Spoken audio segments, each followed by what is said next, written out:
And joining us now is Dean Kenderdine, Executive Director of the State Retirement Agency. Mr. Kenderdine, thank you for being with us. My pleasure. Thank you, Jeff. So there was this report from the Pew Center on the States that said that Maryland has one of the worst funded pension systems in the nation. What does that mean? Well, the Pew Center conducted a study about 2 years ago, and this was an update of that study. And they basically score all public pension plans, and they then rank you as either a plan that is a good performer, one that needs improvement, or one that for which they have serious concerns. The problem with the scoring is that if you strike out on two of those criteria, you go into the serious concerns position. And regrettably, Maryland is in that position. The things that they're looking at is the plan 80% funded or better? Maryland is not. Maryland's is not. And has the state been at least paying 90%, at least 90% of what's actuarially required by way of a contribution, employer contribution into the plan each year? Maryland has not been doing that for approximately the last 9 years. So right out of the box, on the basis of those two criteria alone, that put Maryland into the lower category. Let me step way back. The state pension system provides pensions for employees of the state who retire.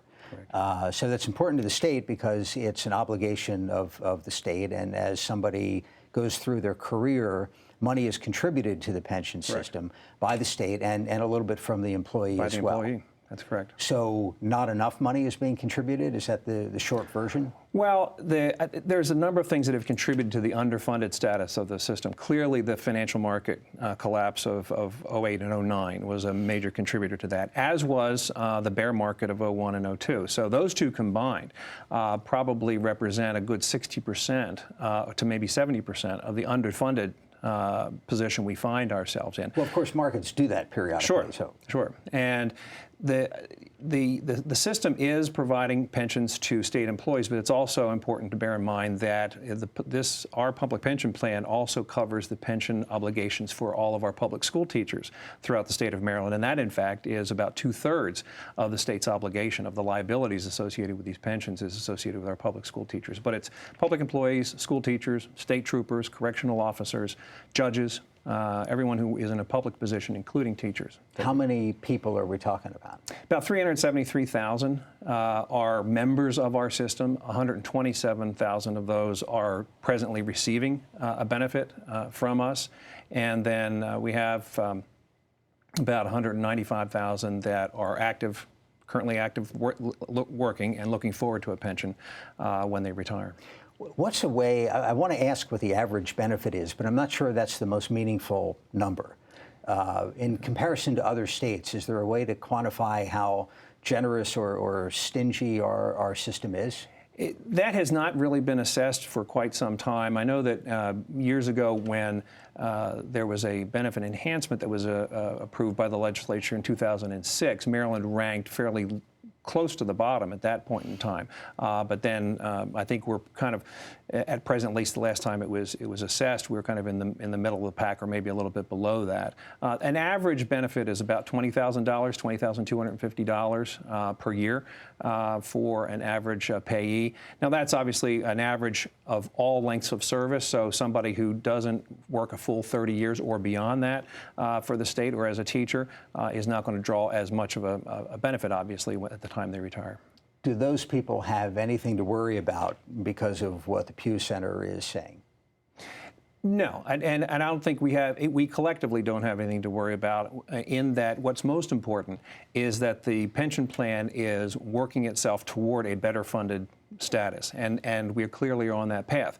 In 2011, I'm sure you covered it on this show, the legislature enacted serious pension reforms, increased contributions from employees from 5% to 7%.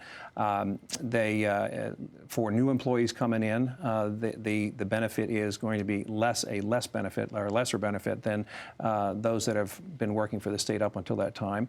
Cost of living adjustments were lowered for anyone who was hired after July 1st of 11. And we're capped, I think. Right. Well, it's always been capped, but the cap was reduced so that the maximum anybody's going to get, and it's all against the Consumer Price Index. Right. The maximum anyone's going to get has been reduced. So if inflation were to take off, these folks might have a problem. Well, they're going to get less of a cost of living adjustment under the new regime than under the previous statute. That's correct. Okay. So based on what this report says, is there anything you would like the authorities in state government to do differently next year? Well, as I said, one of the reasons that we were dinged by the Pew Center is that Maryland has not been paying its actuarially required contribution for the last 9 years.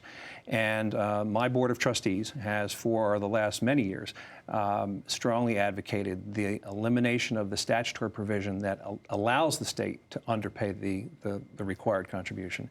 This year, the legislature agreed that there would be a work group, including my agency, to sit down with the legislature's staff and come up with a proposal for this next coming legislative session that would effectively remove that statutory problem and bring the state back to fully paying the actuarially required contribution. And that will go a long way to improving our funded status. You said we're at 60-some% 65%. Why can't we just always be 65% funded? I mean, is there a reason? We'll have to pay more in the future, I guess, but if there's no end date on this thing. No, and that's the thing about public pension plans is that unlike the private sector, Maryland is not going to go out of business or merge with another state or in there. So there's not the accounting requirements that are required of a public pension plan as there are in the private sector. 65%, 75%. Generally, the Government Accounting Office regards 80%, and that's what the Pew Center cites as being what is regarded as a healthy plan. That's one where you're in a strong position to meet your obligations well into the future, and not be in a position of having to play catch up from a contribution standpoint for many years. And so it's important that the reforms that were enacted by the legislature be given time to work, and we're confident that, plus the combination of getting us out of this restricted employer contribution statute that we have, those two things combined, and obviously a return to the markets. We obviously are all planning on and hoping for a stronger economy, and that will all lead to a pension plan down the road that it will be 80% funded or better. There's a related issue with the health benefits for retirees. It's not exactly your department, but my understanding is that that's even less fully funded than the pensions are. Right. That's a result of the fact that for most states, and up until relatively recently, the health benefits were paid on a pay-as-you-go basis. In other words, whatever the obligation to meet the premium expense was put into the budget. The Government Accounting Standards Board changed the rules on that about 4 or 5 years ago, just prior to the recession that we've all gone through. And what it's required is that health care benefits be pre-funded the same way we have for years been pre-funding our pension obligation. So it really was starting at zero. Starting at a baseline of zero. And so there's an expectation that you're going to pre-fund and that you're going to set a certain amount of money aside every year to pay for your health benefits. That's been very hard for states to meet that obligation, again, given the revenue problem that they've all faced in the last 3 or 4 years. All right. Dean Kenderdine is Executive Director of the State Retirement Agency. Thanks for being with us. My pleasure. Thank you.